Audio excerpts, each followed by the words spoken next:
الرجیم بسم اللہ الرحمن الرحیم کل الطعام کان حلا لبنی اسرائیل، سب کھانے بنی اسرائیل کے لیے حلال تھے، الا ما حرم اسرائیل علی نفسہ، مگر وہ جو یعقوب علیہ السلام نے اپنی ذات پر حرام کیا، من قبل ان تنزل التوراۃ، تورات کے نازل ہونے سے پہلے۔ قل فاتوا بالتوراۃ، آپ فرما دیں تم تورات لاؤ، فتلو اور اس کی تلاوت کرو، ان کو تم صادقین اگر تم سچے ہو۔ ترجمہ میں نے کر دیا ہے، اب میں کچھ اسی آیت کے الفاظ کی تھوڑی سی سیر کرانا چاہتا ہوں۔ کل، سب کے سب، یہ مضاف ہے، الطعام مضاف ہے، سارا سب کھانے۔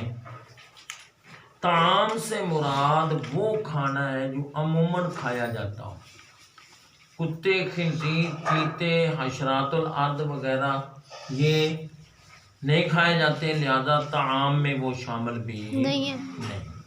جس طرح کہ مشروبات سے مراد وہ چیزیں ہیں جو عموماً پی جاتی ہیں، چائے، پانی، دودھ، بوتل وغیرہ، ٹھیک ہے۔ تو اس میں شراب یا بھنگ یا چرس وہ مشروبات میں شامل نہیں۔ سب کھانے کانا حلن، حلال تھے۔ حل اس کا اصلی معنی ہے جی کھولنا، کیا؟ کھولنا۔ اور ایک حل کا معنی ہوتا ہے اترنا بھی، اسی حل سے ہی لفظ ایک نکلا ہے محلہ، اترنے کی جگہ، چونکہ محلے میں کئی لوگ اترے ہوئے ہوتے ہیں یعنی رہتے ہیں، اس لیے اس کو محلہ کہتے ہیں۔ سب کھانے بنی اسرائیل کے لیے حلال تھے، الا ما حرم اسرائیل، مگر سوائے اس کے جو یعقوب علیہ السلام، اسرائیل یعقوب علیہ السلام نے حرام کیا۔ بیٹا اس آیت میں دو لفظ آئے ہیں جو متضاد ہیں، وہ کون سے ہیں؟ ایک لفظ ہے حلن اور دوسرا ہے حرم، حلال اور حرام۔ اچھا، علی نفسی، اپنی ذات پر، من قبل ان تنزل التوراۃ، پہلے اس کے کہ تورات نازل کی جاتی، تنزلو یہ مضارع مجہول ہے، اور التوراۃ یہ اس کا نائب فاعل ہے، تورات کے نازل ہونے سے پہلے۔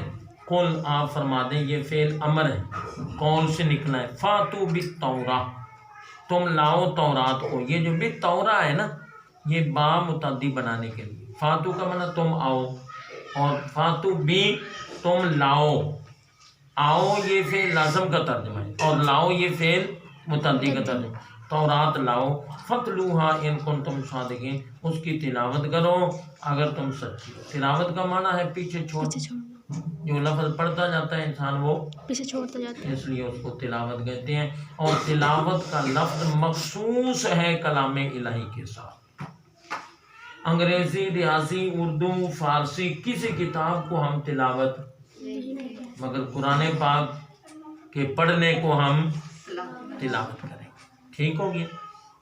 یہ تھی اس آیت پاک کے کچھ الفاظ کی سیر، اور اب میں اس طرف آتا ہوں کہ یہ جو اب سوال میں سنا رہا ہوں، مسند احمد اور جامع البیان، جامع البیان یہ مشہور تفسیر ہے، اور مسند احمد یہ مشہور و معروف حدیث پاک کی کتاب۔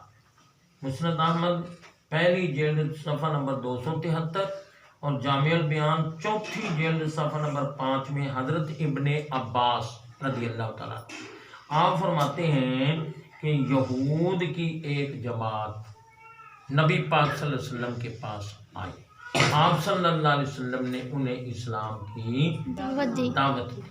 انہوں نے کہا جی آپ اپنے آپ کو کیا سمجھتے ہیں؟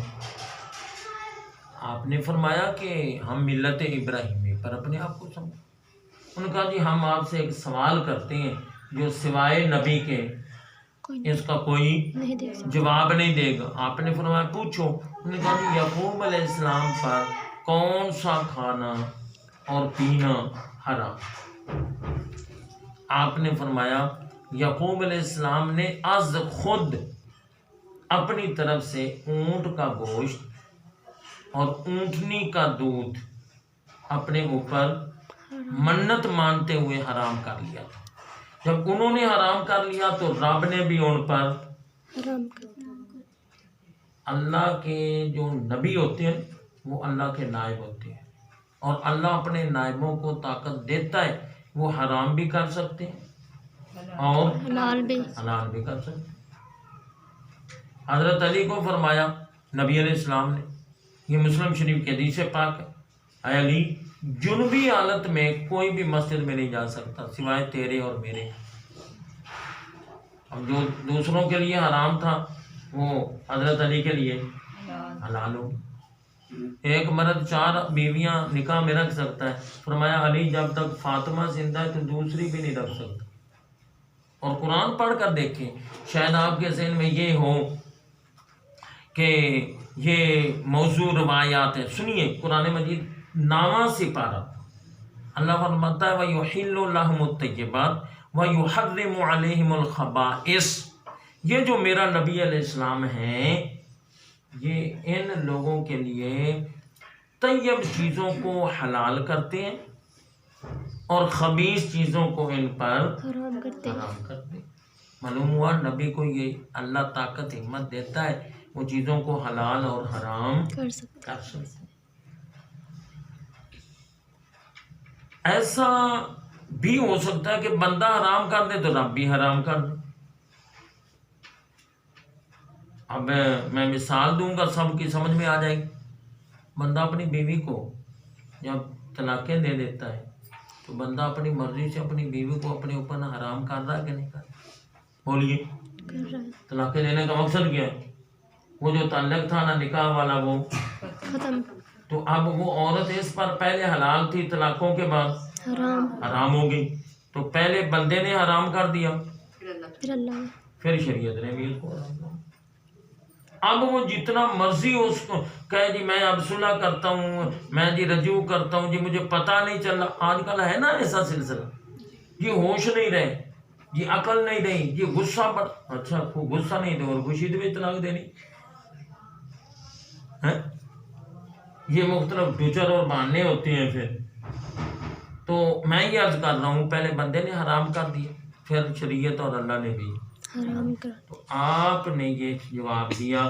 حضرت یعقوب علیہ السلام نے جو کھانا اپنے اوپر حرام کیا تھا ان کو ایک بیماری تھی جس کی وجہ سے عرق النساء، یہ ایک بیماری کا نام، اس کی وجہ سے انہوں نے اونٹ کا گوشت اور اونٹنی کا دودھ وہ اپنے اوپر حرام. نبی علیہ السلام کی جب شریعت آئی آپ نے وہ چیزیں حلال کر دی. آج بھی حکم ہے اونٹنی کا دودھ پینا بھی حلال ہے اور اونٹ کا گوشت کرنا کھانا بھی حلال ہے. ٹھیک ہے. یہ واحد ایسا بڑا جانور ہے اونٹ جو بیک وقت 3-4 کام دیتا ہے. دودھ بھی، کیوں جی دودھ پیتے ہیں کہ نہیں؟ کس کا؟ بوجھ بھی لادا جاتا ہے، گوشت بھی کھایا جاتا ہے. بکری وغیرہ کا دودھ بھی پیتے ہیں، گوشت بھی کھاتے ہیں، مگر سواری نہیں کی جا سکتی. گھوڑا اور کھچر سواری اور بوجھ تو لاتے ہیں مگر کھایا نہیں جاتا. گائے اور بھینس گوشت بھی کھاتے ہیں دودھ بھی، مگر نہ سواری کے اور نہ بوجھ. ٹھیک ہے. مگر اونٹ اور اونٹنی ایسا جانور ہے، ایک تو سب سے بڑا ہے، سب سے زیادہ طاقتور ہے. ٹھیک ہے. میں نے تھوڑے دن ہو گئے میں نے پڑھا تھا کہ غالباً 12 وجوہات انہوں نے اونٹ کی لکھی تھی. یہ دوسرے سارے جانوروں سے جو ہے نا 12 وجوہات کی بنا پر یہ ممتاز ہے. اب میں اس طرف جاؤں تو پھر یہ سلسلہ رہ جائے گا. تو فرمایا کل الطعام کان حلا، سب کھانے جو ہیں وہ حلال تھے بنی اسرائیل پر، سوائے اس کے جو اسرائیل یعنی یعقوب علیہ السلام نے اپنی ذات پر خود رکھا، حرام من قبل ان تنزل التوراۃ، تورات کے نازل ہونے سے پہلے ٹھیک ہے۔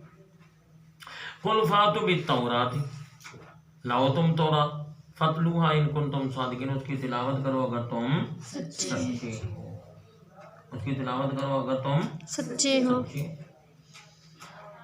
اچھا جی، یہ جو یعقوب علیہ السلام نے اپنے اوپر حرام کیا تھا، یہ حرام شرعی نہیں تھا، طبعی تھا۔ آج بھی شوگر والا کہے جی میں تو چینی کے قریب نہیں جاتا، تو اس کا مطلب یہ تو نہیں ہو گیا کہ شریعت میں ہی چینی حرام ہوگی۔